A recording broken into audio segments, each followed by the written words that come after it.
ବୟସର ଅପରାହ୍ନରେ ପହଞ୍ଚିଥିଲେ ବି ମଧ୍ୟ ପରିଶ୍ରମ କରିବା ଛାଡ଼ି ନଥିଲେ ପୁରୀର ରିକ୍ସା ଚାଳକ ମଦନ ମଲ୍ଲିକ। ପରିଶ୍ରମ ଛାଡ଼ିବେ କେମିତି? ଗୋଟିଏ କାଠରେ ତିନିଟା ଝିଅ ବିବାହ ଯୋଗ୍ୟ ହୋଇଗଲେଣି।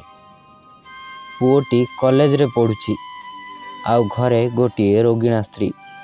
ଦୈନିକ ଯେତିକି ରୋଜଗାର ହୁଏ ସେଥିରୁ ଅଭାବୀ ସଂସାର କଷ୍ଟେ ମଷ୍ଟେ ଚଳିଯାଏ।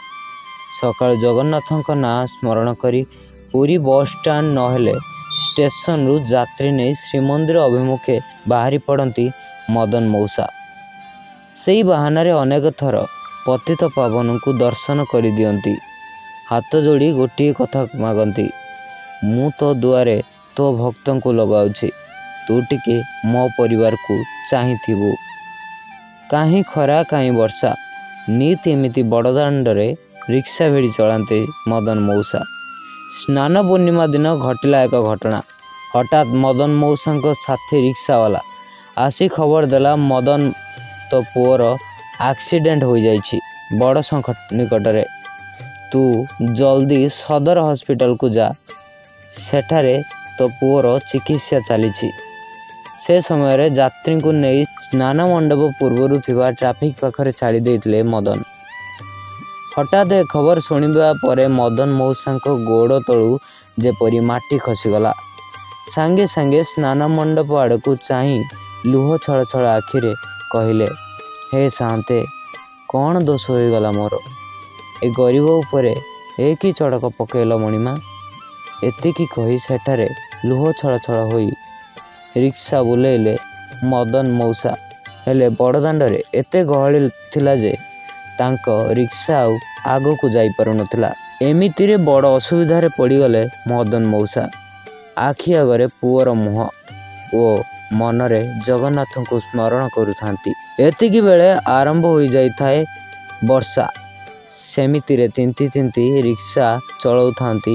ହଠାତ୍ ତାଙ୍କୁ ପଛପଟୁ ଜଣେ ଡାକ ପକାଇଲେ, ଓ ମଦନ। ମଦନ ମଉସା ଟିକେ ପଛକୁ ବୁଲି ଅନାଇଲେ।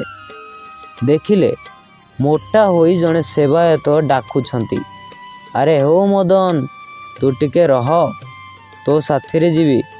ହଠାତ୍ ସେବାୟତଙ୍କୁ ଦେଖି ମଦନ ମଉସାଙ୍କ ମନ ହାଲୁକା ହେବାକୁ ଲାଗିଲା। ସତେ ଯେମିତି ପୁରୁଣା ବନ୍ଧୁ ଜଣେ। କିଛି ପଚାରିବା ଆଗରୁ ରିକ୍ସାରେ ଯାଇ ବସିଗଲେ ସେବାୟତ ଆଉ କହିଲେ, ଚାଲ ଚାଲ ମେଡ଼ିକାଲକୁ ଚାଲ, ମୋର ସେଠି କାମ ଅଛି। ଏପଟେ କ'ଣ ଘଟୁଛି କିଛି ବୁଝିପାରୁନଥାନ୍ତି ମଦନ ମଉସା। ରିକ୍ସାରେ ବସିବା କ୍ଷଣି ରିକ୍ସା ଯେପରି ପବନ ବେଗରେ ଗଡ଼ିବାକୁ ଲାଗିଲା। ଏପଟେ ମଦନ ମଉସାଙ୍କ ମନରେ ଯେମିତି ସାହସ ଭରି ଦେଉଥାଏ। ସେଇଆ ଅନୁଭବ କରୁଥାନ୍ତି ରିକ୍ସାର ସବାର ହୋଇଥିବା ସେବାୟତ ଜଣକ କହିଲେ, ଆରେ ମଦନ, ମନ ଊଣା କରନା, ତୋ ମଇତ୍ର ମୋତେ ସବୁ କଥା କହିଛି। ତୁ ଚାଲ, ତୋ ସାଥିରେ ମୁଁ ଯିବି। ଆଉ କିଛି ମନ ବ୍ୟସ୍ତ କରନା। ବାଟଯାକ ମଦନ ମଉସା କିଛି ପଚାରିବେ ବୋଲି ଭାବୁଥିଲେ, ହେଲେ ପଚାରି ପାରୁନଥିଲେ। ଏପଟେ ସେବାୟତଙ୍କ ଶରୀରରୁ ଭାସି ଆସୁଥିବା ଅଘୋରୀ ଚନ୍ଦନର ବାସ୍ନା ମଦନ ମଉସାଙ୍କ ମନକୁ ଆହୁରି ହାଲୁକା କରିଦେଉଥାଏ। କିଛି ସମୟ ପରେ ପହଞ୍ଚିଗଲେ ହସ୍ପିଟାଲରେ। ପୁଅକୁ ରକ୍ତ ଜୁଡ଼ୁବୁଡ଼ୁ ଅବସ୍ଥାରେ ଦେଖି କୋହ ସମ୍ଭାଳି ପାରୁନଥିଲେ ମଦନ। ଗୋଟିଏ କଥା ଗୁଣୁ ଗୁଣୁ ହୋଇ କହୁଥିଲେ, ହେ କଳା ଠାକୁର, ମୋର କ'ଣ ଭୁଲ ରହିଗଲା? ମୋ ପୁଅକୁ କାହିଁକି ଏ ଦଶା ଦେଲ? ସେପଟେ ସେବାୟତ ଜଣେ ମଦନ ମଉସାଙ୍କୁ ଧରି କହିଲେ, ଆରେ ମଦନ, କାହିଁକି ମନ ଊଣା କରୁଛୁ? ତୋ ପୁଅ ଭଲ ହୋଇଯିବ। ଆରେ ମଦନ, କାହିଁକି ମନ ଊଣା କରୁଛୁ କହିଲୁ? ନେ, ଏଇ ତୁଳସୀ ଟିକେକ ତୋ ପୁଅ ପାଟିରେ ଲଗେଇ ଦେ। ଆଉ ହଁ, ତୋ ପାଖରେ କିଛି ପଇସା ନଥିବ, ଏଇ 5,000 ଟଙ୍କା ରଖିଥା। ମୁଁ ଡାକ୍ତରଙ୍କ ସହ କଥା ହୋଇଯାଉଛି, ସେ ତୋ ପୁଅର ଉପଯୁକ୍ତ ଚିକିତ୍ସା କରିବେ। ମଦନ ମଉସା ଟଙ୍କା ନେବେ କି ନାହିଁ ଦ୍ୱନ୍ଦ୍ୱ ଭିତରେ ଗୋଟିଏ କଥା ପଚାରିଲେ, ଆପଣ ମୋତେ ଏତେ ସାହାଯ୍ୟ କଲେ, କିନ୍ତୁ ମୁଁ ଆପଣଙ୍କୁ ଜାଣିପାରିଲି ନାହିଁ। ସେବାୟତ ଟିକିଏ ହସି ଦେଇ କହିଲେ, ଆରେ ହେ ମଦନ, ତୋ ସହ ମୋର ନୀତି ଦାଣ୍ଡରେ ଦେଖାଯାଉଛି, କିନ୍ତୁ ତୁ ତ ଯାତ୍ରୀ ଉଠାଇବାରେ ବ୍ୟସ୍ତ ରହୁଛୁ। ମୁଁ ବେଶୀ କଥା ହୋଇପାରୁନି।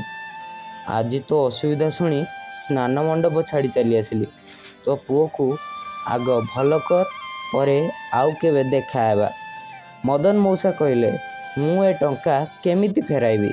ସେବାୟତ କହିଲେ, ଆରେ ମଣି, ଏତେ ବ୍ୟସ୍ତ କିଆଁ?